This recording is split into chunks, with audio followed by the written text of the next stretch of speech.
தமிழ்நாடு முதலமைச்சர் திரு ஜோசப் விஜய் அவர்கள் நேற்று சட்டசபையில் ஒரு குட்டி கதை சொன்னார். அவர் அந்த கதையில் என்ன சொன்னார்னா, ஒரு ஊரில் ஒரு பெரியவர் வெயில் ரொம்ப ஜாஸ்தியாக இருக்குன்னு கண்ணுக்கு மேலே கையை வச்சுன்னு சுற்றி முற்றி தேடின்னு இருந்தாராம். அப்போ பார்த்தீங்கன்னா அவர் கூட இருந்த ஒரு சின்ன பையன் என்ன தேடுறீங்கன்னு கேட்டான் அந்த பெரியவரை பார்த்து. அதுக்கு அந்த பெரியவர் சொன்னார், ஒன்றும் இல்லை தம்பி, உங்கள் அப்பா இங்கே தான் இருப்பான்னு சொன்னாங்க, அதான் தேடின்னு இருக்கேன். ஆனால் உங்கள் அப்பாவை காணோன்னு சொல்லியிருக்காரு. இதுக்கு பார்த்தீங்கன்னா தாவேகா எம்எல்ஏக்கள் பார்த்தீங்கன்னா ஆரவாரம் செஞ்சு கை தட்டியிருக்காங்க சட்டசபையில். இதுக்கப்புறம் பார்த்தீங்கன்னா அவர் இன்னொன்றும் சொல்லியிருக்காரு, நம்ம 5 நிமிஷம் பேசியதுக்கே குளத்தூர் இந்த ஆட்டம் ஆதிச்சுன்னு சொல்லி முடிச்சிருக்காரு திரு விஜய் அவர்கள். எதிர்க்கட்சி தலைவர் திரு உதயநிதி ஸ்டாலின் கேட்ட அப்பா கதையை பற்றி கேட்டதுக்கு அவர் ஒரு கதை சொன்னார். கணவனை தேடும் மனைவியோட செங்கல்பட்டு கேஸை பற்றி இந்த ஊரே அறியணும்னு சொல்லியிருக்காரு.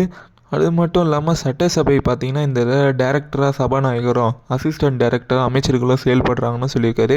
சட்டசபையிலையும் பார்த்திங்கன்னா இப்போது நடிக்க ஆரம்பிச்சிட்டாங்கன்னு சொல்லியிருக்காரு. ஸ்பீக்கர் கிட்ட அவர் ஆக்ஷன் பண்ணலாமான்னு கேட்குறாரு. அவரும் பார்த்திங்கன்னா ஆக்ஷன் சொல்கிறாரு. சட்டமன்றத்தை ஷூட்டிங் ஸ்பாட்டாக மாற்றிருக்காருன்னு அவரோட விமர்சனத்தை கடுமையாக வச்சுருக்காரு உதயநிதி ஸ்டாலின் அவர்கள். முதலமைச்சர் திரு சிவசங்கர் அவர்கள் செய்தியாளர் சந்திப்பில் சொல்லியிருக்காரு, முதலமைச்சர் அப்பா குறித்து ஒரு குட்டி கதை சொல்லியிருக்காருன்னு.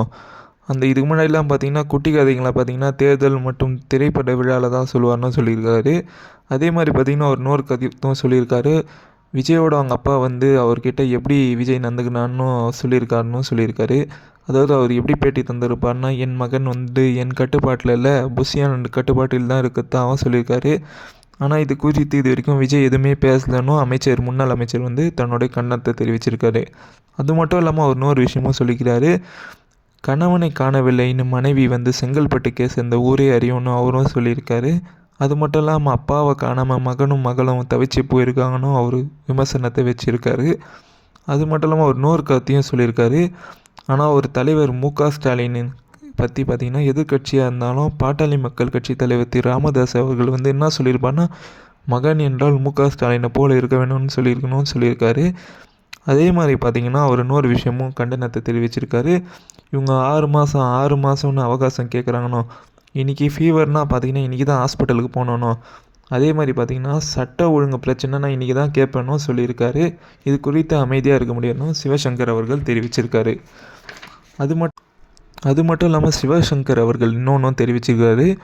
தாவேகாவோட உயர்கல்வித்துறை அமைச்சர் ஒரு டான்ஸ் ஆடுறாருனோ, அதில் டான்ஸு பார்த்திங்கன்னா வாடி வாடி கைப்படாத சீடின்ற டான்ஸுக்கு ஒரு டான்ஸ் ஆடி இருக்கத்தாவும் இது பெரும் விமர்சனத்துக்குள்ளாக இருக்குன்னு சொல்லியிருக்காரு. அதுக்கு மட்டும் இல்லாமல் அவர் தன்னோட எதிர்ப்பையும் தெரிவிச்சிருக்காரு.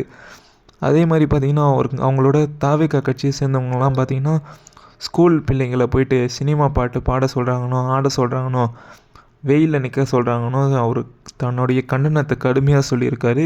செய்தியாளர் சந்திப்பு முடிச்சிருக்காரு. அதே மாதிரி பார்த்திங்கன்னா முதலமைச்சர் சட்டசபையில் விவசாயிங்களாம் அவங்க பக்கம் இருக்கிறாங்கன்னோ, சில விவசாயிங்க மட்டும் அவங்களுக்கு எதிர்ப்பாக இருக்கிறாங்கன்னோ, அதுக்கு காரணம் எதிர்கட்சியோட தூண்டுதல்னு சொல்லியிருக்காரு. ஆனால் ரியலாக பார்த்திங்கன்னா நிறைய பேர் விவசாயிகள் பார்த்திங்கன்னா தாவேகாவுக்கு எதிராக தான் இருக்காங்க. ஏன்னு கேட்டிங்கன்னா சேலத்துலேயும் சரி, அங்கங்கே பார்த்திங்கன்னா இவருக்கு எதிராக போராட மாட்டாங்க. இவ்வளோ ஏன் தாவேகா சார்பாக திருவண்ணாமலை தொகுதியில் போட்டியிட்ட தாவேகா வேட்பாளர் கூட நடிகர் விஜய்க்கு முதலமைச்சர் விஜய்க்கு எதிராக தன்னோட கண்டனத்தை தெரிவிச்சிருக்காரு. ஏன்னு கேட்டிங்கன்னா பயிர்க்கடன் தள்ளுபடின்னு சொல்லிவிட்டு இப்போ பார்த்திங்கன்னா சிறு குறுன்னு நிறைய பிரித்ததுனால விவசாயிங்களுக்கு இடையே பெரும் ஏமாற்றத்துக்குள்ளாக இருக்குது. இதால் பார்த்திங்கன்னா விவசாயிகள் தாவேகாக்கு எதிர்ப்பு தெரிவிச்சுன்னு வராங்க. நிறைய பேர் பார்த்திங்கன்னா உதயநிதி ஸ்டாலினை ஒரு விஷயத்தில் பாராட்டின்னு வராங்க. ஏன்னு கேட்டிங்கன்னா சட்டசபையில் முதலமைச்சர் பார்த்திங்கன்னா அப்பா குறித்து குட்டி கதை பெரும் விமர்சனத்துக்கு உள்ளாயின்னு இருக்குது. அதே மாதிரி பார்த்திங்கன்னா உதயநிதி ஸ்டாலினை கணவனை தேடும் மனைவின்ற இதுவை சட்டசபையில் சொல்லியிருந்தாங்கன்னா அது சட்டக்குறிப்பில் ரெக்கார்டாக இருக்கும். இதனால் பார்த்திங்கன்னா ஃப்யூச்சரில் வரவங்களாம் பார்த்திங்கன்னா அதை கேட்டு இந்த மாதிரி முதலமைச்சரை தப்பாக பேசியிருப்பாங்க. இது குறித்து பார்த்திங்கன்னா இதால் உதயநிதி ஸ்டாலினை சில பேர் பாராட்டின்னு வராங்க. இதோடு இந்த வீடியோ முடியுது. இந்த வீடியோ பிடிச்சிருந்தால் லைக் பண்ணுங்கள். இந்த மாதிரி யூஸ்ஃபுல்லான இன்ஃபர்மேஷனுக்கு நம்மளோட ஒன் டே ஃபார் யூ சேனலை மறக்காமல் சப்ஸ்கிரைப் பண்ணிவிடுங்க.